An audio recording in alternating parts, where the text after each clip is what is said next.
এখন আমরা আছি চালসায়। সেই কারণে কিন্তু চালসা এই ডুয়ার্স ভ্রমণের একটা খুব vital part.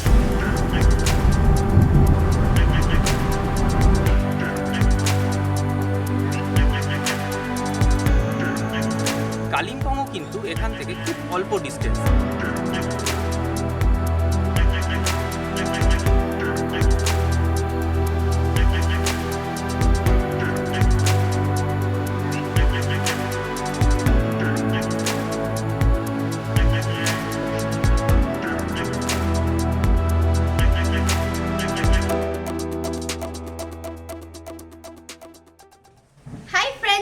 Welcome to U turn.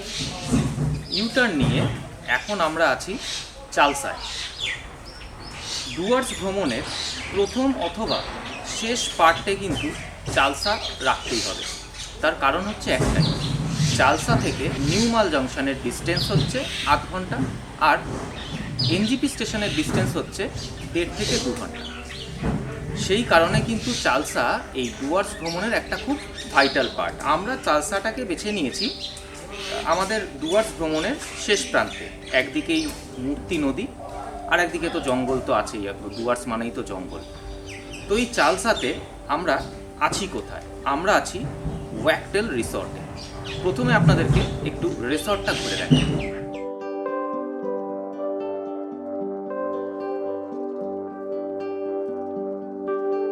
Dooars ভ্রমণের শেষ পর্বে আমরা রয়েছি চালসায়, আর চালসার যে রিসর্টে আমরা রাত্রিবাস করব তার নাম ওয়াকটেল রিসর্ট।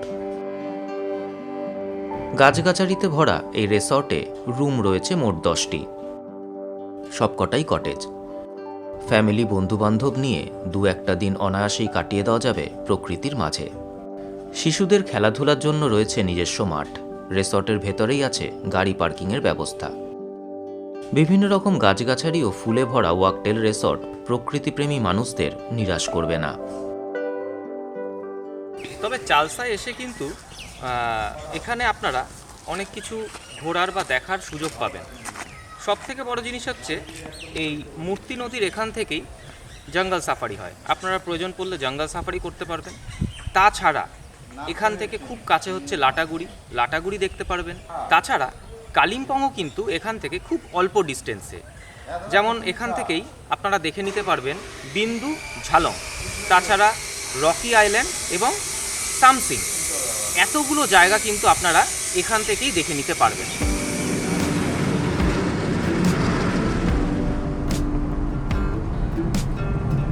ডুয়ার্স বিখ্যাত জঙ্গল সাফারির জন্য। জলদাপাড়া থেকে গরুমারা, লাটাগুড়ি, চিলাপাতা, এমনকি বক্সা মূর্তি, যেখানেই যান না কেন জঙ্গল সাফারির ব্যবস্থা রয়েছে গোটা ডুয়ার্স জুড়ে। চালসার খুব কাছেই মূর্তি নদী, আর তার পাশেই আছে জঙ্গল সাফারির এন্ট্রি পয়েন্ট। জঙ্গল সাফারি করে কিছুক্ষণ সময় কাটাতে পারেন মূর্তি নদীর পাড়ে। গরুমারা এবং চাপড়ামারি জঙ্গলের মধ্য দিয়ে প্রবাহিত এই নদীর জল একদম স্বচ্ছ, যার ফলে বন্যপ্রাণীর আনাগোনা লেগেই থাকে মূর্তির পাড়ে। বিকেল বা সন্ধ্যার দিকে প্রায়শই জীবজন্তুর দেখা মেলে এখানে।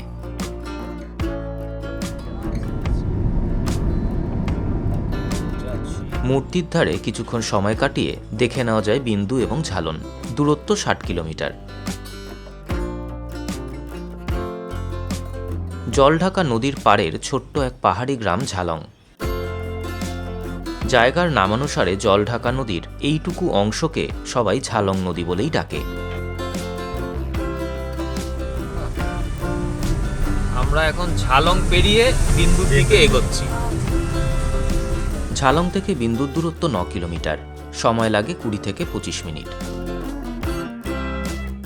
নেমে গেছি বিন্দুতে।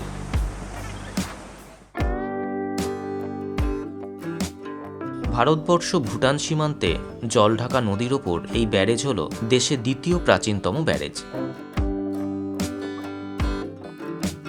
যেটা অবস্থিত কালিম্পং জেলার বিন্দু গ্রামে।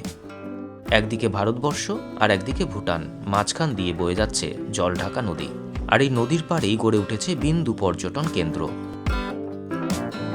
রয়েছে প্রচুর দোকানপাট, গরম পোশাক থেকে ঘর সাজানোর সামগ্রী সবই পেয়ে যাবেন বিন্দুতে এসে।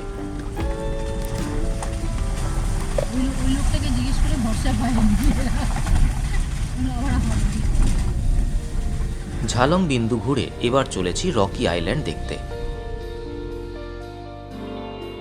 সময় লাগবে প্রায় 1 থেকে 1.5 ঘন্টা।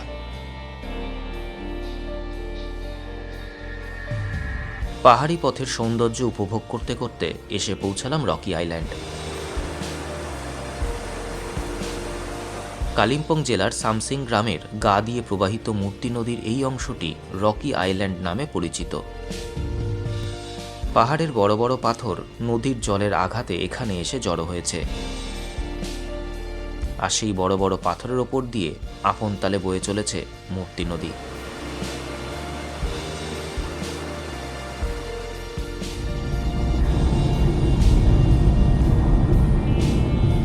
রকি আইল্যান্ড ঘুরে এবার চলেছি সামসিং ভিউ পয়েন্ট দেখতে। সামসিংকে নেওড়া ভ্যালি ন্যাশনাল পার্কের প্রবেশদ্বারও বলা হয়। সামসিংয়ের সবথেকে আকর্ষণীয় বিষয় হল এখানকার 180 ডিগ্রি ভিউ, যার ফলে সূর্যোদয় এবং সূর্যাস্ত দেখতে প্রচুর মানুষের ভিড় জমে এখানে। চা বাগান, মূর্তি নদী এবং নেওড়া ভ্যালির ঘন জঙ্গল সবকিছুই চোখে পড়বে সামসিং ভিউ পয়েন্ট থেকে।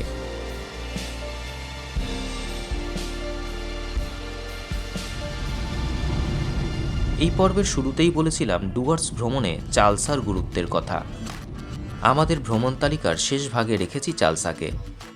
7 পয়েন্ট ঘুরে শেষ দিনে আমরা চলেছি লাটাগুড়ি হয়ে এনজিপি। মাঝে দেখে নেব গাজলডোবা। গাজলডোবা পশ্চিমবঙ্গের জলপাইগুড়ি জেলার একটি মনোরম পর্যটন কেন্দ্র। তিস্তা ব্যারেজের জন্য বিখ্যাত এই স্থানে বৈকণ্ঠপুর বনাঞ্চল দ্বারা বেষ্টিত অত্যাশ্চর্য হিমালয়ের দৃশ্য এবং প্রচুর পরিমাণে পাখি দেখার সুযোগ রয়েছে। ব্যবস্থা রয়েছে নৌকা ভ্রমণেরও।